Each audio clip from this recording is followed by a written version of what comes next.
Hello AP students, it's Menenberg. Today, we're going to look at an introduction to the historical thinking skills. This should cross between AP Modern World History, AP European History, and APUSH. So whatever class you're in, it's important that you get a good handle on these thinking skills because it is specifically a point that shows up on the LEQ rubric for one. Okay, that's the first reason. Now I'm going to read this to you, but we're going to go into the LEQ more in depth on other videos. So don't get overwhelmed if you've never seen the LEQ rubric. That's a really fun day, another day. But it says this: analysis and reasoning point number 1 uses historical reasoning, thinking, comparison, causation, ccot to frame or structure an argument that addresses the prompt. We'll get into each one of these in this PowerPoint, but I want to just say this: if you can get this really well, you're going to get that point, but you're also going to be able to handle pretty much every other type of question, because multiple choice, short answer, and the free response questions are all framed, for the most part, around these thinking skills. So if you can get a really good handle, you're going to be in great shape for the AP exam. Let's dive in, shall we? I was thinking about how we could do this best, and given our remote setting that you're watching this video at home and we're not in person, I can't talk to you live and all that, I'll say this: we've done this before in our class, and it's been a pretty good time because you end up getting to roast Mr. Menenberg. Sadly, I'll have to roast myself. I hope it goes okay, but the pictures that you're about to see are my ID photos for school, okay? Let's just take a look, if you will. This is the picture from 2016 to 2017. This one's 2017 to 2018.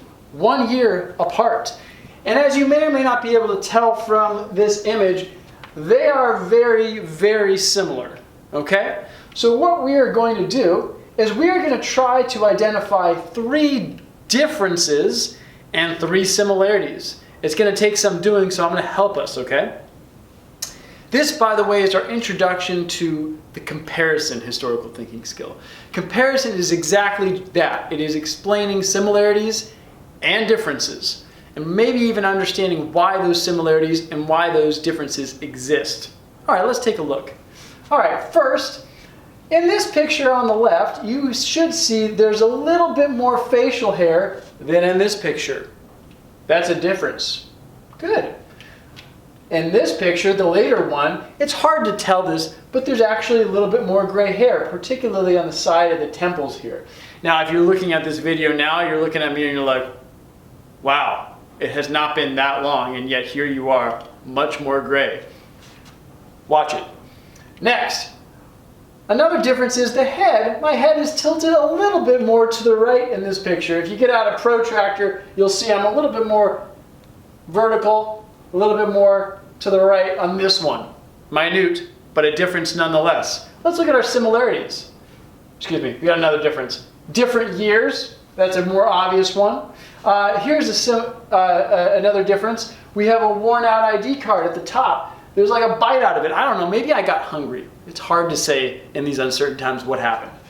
But there's a little bit more wear on this one. Okay, similarities. I'm wearing the same shirt. The exact same shirt. A shirt I still have, by the way, and it may or may not be making an appearance in some of these videos. We'll see. I also have the same unbelievable trend-setting haircut. Lastly, I have the same goofy smile. Almost identical, in fact. Oh, there's one more. Same color background, and maybe, yeah, that's all the similarities. Okay? So you see there's several, and I'm just identifying them for this comparison piece. This is a skill that you should have tried at some point in time in your schooling. It's not new, but we're identifying it because when you frame your argument for an LEQ, for example, you're saying, here's a similarity between these people and these people. And you're going into detail because even though it's something that's the same, you're talking about it in a way that makes it seem, okay, well, they both had kings, but here's what the king did here, and here's what the king did there. They both had a bureaucracy in their government here and here, but this group of people in this bureaucracy had more power. So you're exploring the similarity by way of differences in some cases. So that's more or less what comparison is going to be doing, okay? So let's take a look at our next thinking skill, which is ccot, or change in continuity over time. What this skill is basically saying during a course of a period of time, this stuff stayed the same or continued, and this stuff changed. Pretty straightforward, right? And we are going into depth on what may have caused the changes or what may have caused those things to stay the same. All right, let's look at these pictures again. Great looking guy. I mean, let's be honest. I mean, come on. All right, first, one thing that stayed the same is that Menenberg worked at the same place. Now, I blacked out or blued out the school for privacy reasons, but I worked at the same school. You can see the background, it's pretty much the same, okay, same school. Got it? That's a continuity.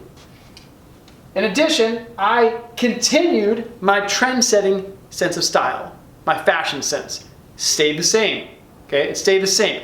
Now, you're probably thinking this is a lot like comparison, similarity.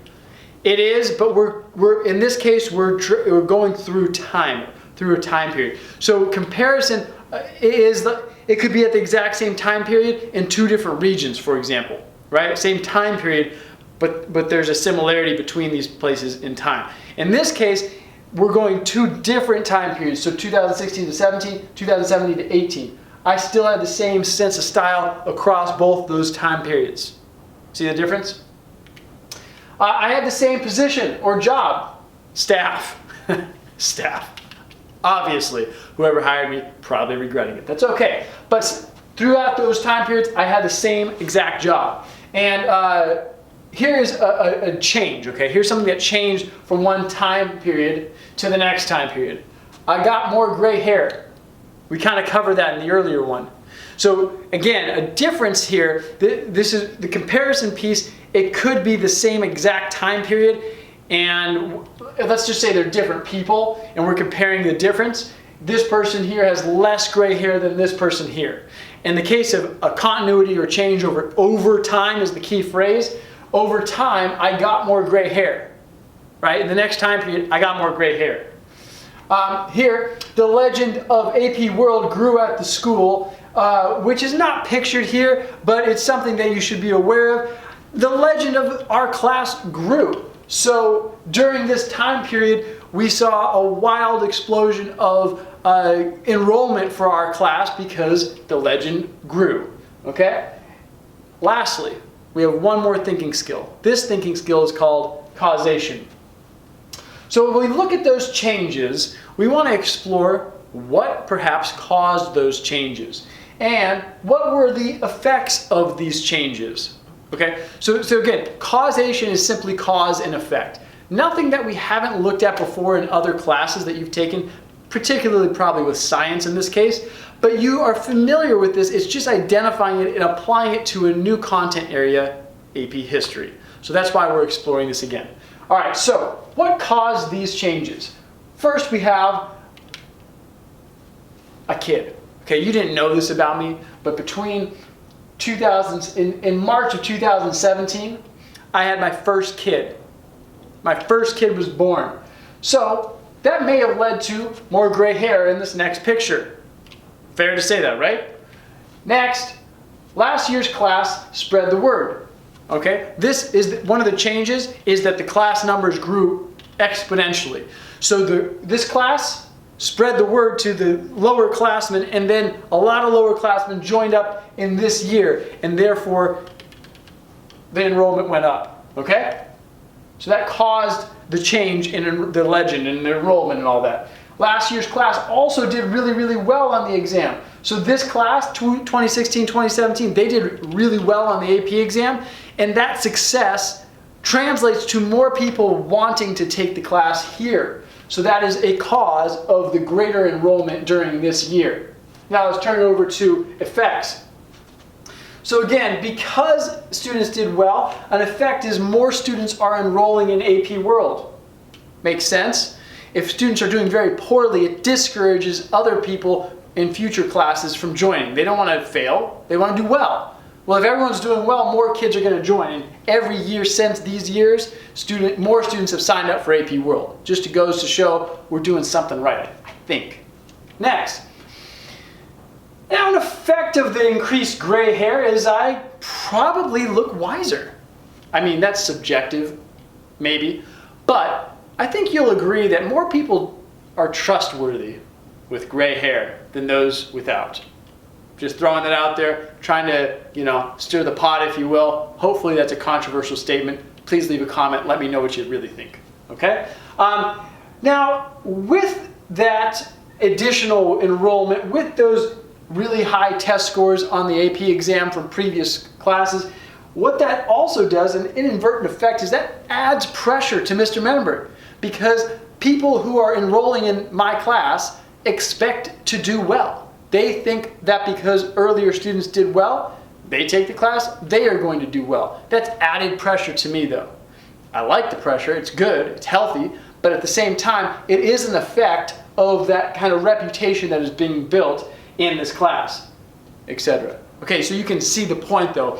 As things change, there's a cause of those changes and there's effects of those changes. That is causation.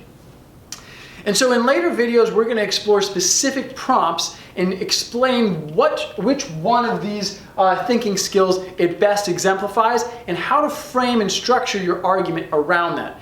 As a reminder, most types of questions that you're going to see on the AP exam are going to, in some way, shape, or form, delve into these thinking skills. Now, when you frame that argument, you're going to be able to use one or more of those skills, but it's really important that you have a really strong handle on it. Because if you do, you're going to be much more better situated to be successful on this test.